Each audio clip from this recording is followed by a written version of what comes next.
Hi guys, আজকে আমরা আছি পমসের আইবুড়ো ভাতে। সরি, আমি আসছি খেতে। আমি খেতে আসিনি, মানে আমি খাওয়াচ্ছি আর কি। পমসের আইবুড়ো ভাত আর ফুপা খাওয়াচ্ছে, রুচি গেস্ট। মানে আমার আম্মু পাপা। কিন্তু এই যে চিকেনটা করা লাগবে এটা আমার আইডিয়া। হ্যাঁ, আইডিয়া হচ্ছে রান্না করছে ঠিকই ফুপ। আর হচ্ছে বাজার করেছে পাপা। আর এগুলো সুন্দর লাগছে কারণ আমি এখানে সামনে আছি। গাইস, এটা ও আসার আগে খুব সুন্দর লাগছিল, ও আসার পর না। আমি আসার পরে সাজানো হয়েছে।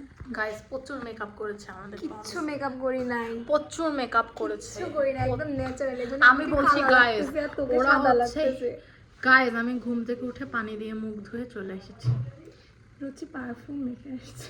হ্যাঁ, এই পারফিউমটার দাম যদি আপনারা জানেন খুব খুশি হবেন। এই পারফিউমটার নাম হচ্ছে কতনি, সৌদি রিয়ালে মনে হয় 4 রিয়াল। দাম বলতেছিস? হ্যাঁ। সবাই তোকে ফকির বলবে। না, এটা অস্বাভাবিক কিছু না, আমার চেহারাটাই ওরকম, দেখে বোঝা যায়। হ্যাঁ, দেখে বোঝা যায় আসলে। মানে অস্বীকার করার কি আছে? যেটা সত্যি সেটা সত্যি। আমরা হ্যাঁ। সত্যি বলতে কখনো আমাদের মুখে বাঁধে না। ওটাই আর কি। আর এই যে গাইস, এই মিষ্টিটা আবার আমাদের না, এই মিষ্টিটা বড় মামা এনেছে। আমার বাবা এনেছে।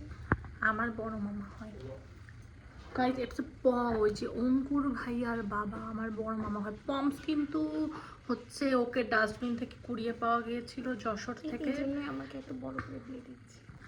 ওই যে আর পড়ে ভাইয়াকে পাড়া, আগেই না, এই জন্য ওই যে ভাইয়াকে পড়ে আগেই পাওয়া না। মেয়েকে আগে বিয়ে দিয়ে বিদায় করে দেবে, আর ভাইয়াকে বাসায় রেখে ভাইয়াকে পরে দিচ্ছে। ধীরে সুস্থে বিয়ে দেবে গাইস। এগুলো কিন্তু ঠিক আছে গাইস, খাওয়ার পরে আপনাদের সাথে আবার যোগাযোগ হবে। আল্লাহ হাফেজ।